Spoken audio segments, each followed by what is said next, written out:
Shalom pendengar yang dikasihi dan mengasihi Tuhan Yesus Kristus. Berjumpa lagi dengan saya Cynthia dalam waktu teduh.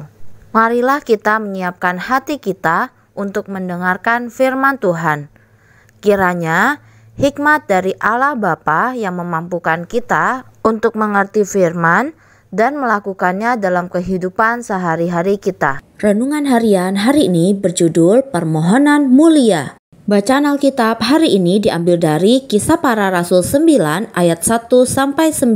Demikian firman Tuhan. Sementara itu berkobar-kobar hati Saulus untuk mengancam dan membunuh murid-murid Tuhan. Ia menghadap imam besar dan meminta surat kuasa daripadanya untuk dibawa kepada majelis-majelis Yahudi di Damsyik, supaya jika ia menemukan laki-laki atau perempuan yang mengikuti jalan Tuhan, ia menangkap mereka dan membawa mereka masuk ke Yerusalem.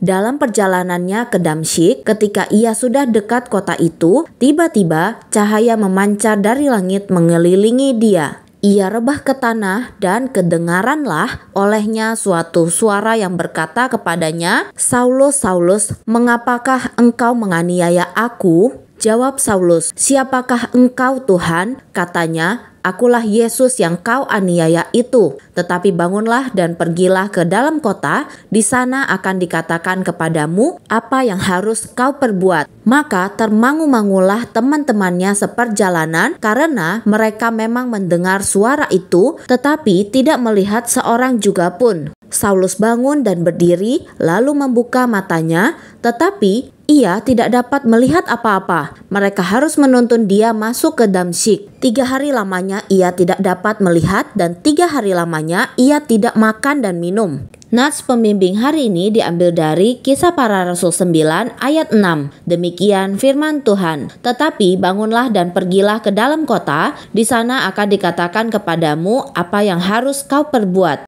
Ketika masih menjadi mahasiswa seminari, saya sering terkesan oleh kisah-kisah orang Kristiani yang telah melakukan pekerjaan besar bagi Allah. Maka saya memohon kepada Tuhan untuk mengaruniakan wawasan dan kekuatan rohani seperti yang mereka miliki. Kelihatannya itu permohonan yang mulia, tetapi suatu hari saya menyadari bahwa itu sebenarnya doa yang egois. Maka bukannya meminta Tuhan untuk menjadikan saya seperti orang lain, saya justru mulai meminta Tuhan untuk menunjukkan apa yang Dia ingin saya lakukan. Ketika Saulus dari Tarsus bertobat sewaktu ia dalam perjalanan ke Damaskus, ia mengajukan 2 pertanyaan. Pertama, "Siapakah engkau Tuhan?" Dan karena menyadari bahwa ia berada di hadirat Allah yang hidup, maka hanya ada 1 pertanyaan lagi yang penting, "Tuhan, apa yang engkau ingin aku lakukan?" Kisah Para Rasul 9 ayat 5 dan 6. Ia menyadari bahwa ketaatan kepada kehendak Allah merupakan fokus utama sepanjang sisa hidupnya.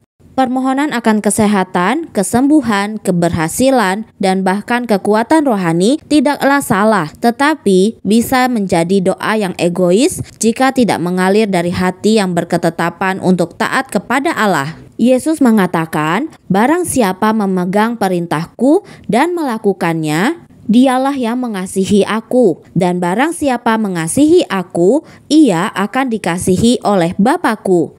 Yohanes 14 ayat 21. Ketaatan menyatakan cinta kita kepada Allah dan memungkinkan kita mengalami cintanya bagi kita. Apakah Anda sudah menyampaikan permohonan mulia? "Tuhan, apa yang engkau ingin saya lakukan?"